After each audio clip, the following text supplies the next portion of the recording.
খেয়াল রাখতে হবে। ইখতিলাফ থাকতে পারে, ইফতিরাক থাকে যাতে না থাকে খেয়াল রাখবে সবসময়। এখানে আল্লাহ তাআলা বলেন ইন্নামাল মুমিনুনা ইখওয়া, মুমিনরা পরস্পর ভাই। তাদের মধ্যে যদি আপোষে কোনো দ্বন্দ্ব হয়, কোনো মনোমালিন্য হয়, এটা তোমরা কি করবা? আপোষে সেটা মিটমাট করে দিবা। রাসূলুল্লাহ সাল্লাল্লাহু আলাইহি সাল্লাম সহিহ মুসলিমের হাদিস নাম্বার 5465 নম্বর হাদিস, আবু হুরায়রা রাদিয়াল্লাহু তাআলা থেকে মুমিন ভাইয়ের 6টি হক, প্রসিদ্ধ হাদিস। আবু হুরায়রা রাদিয়াল্লাহু তাআলা আনহু বলছেন হাক্কুল মুসলিমি আলাল মুসলিমু সিত্তুন, কয়টি? 6টি হক রয়েছে। আপনার প্রত্যেক মুসলিম ভাই একে অপরের উপরে কয়টি হক আছে? 6টি হক আছে।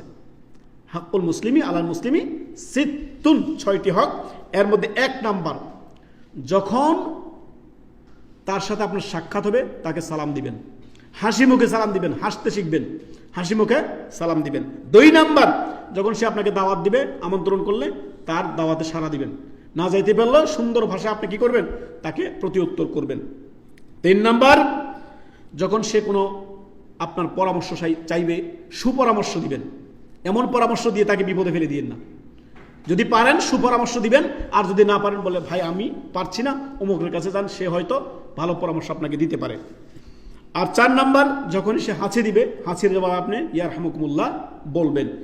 5 নাম্বার, যখন সে অসুস্থ হবে, পীড়িত হলে, যে কেউ অসুস্থ হলে তাকে দেখতে যাবেন, ইয়াদাতুল মারিদ যেটাকে বলা হয়। আর 6 নাম্বার হচ্ছে যখন সে ইন্তেকাল করবে, তার জানাজায় আপনি অংশগ্রহণ করবেন।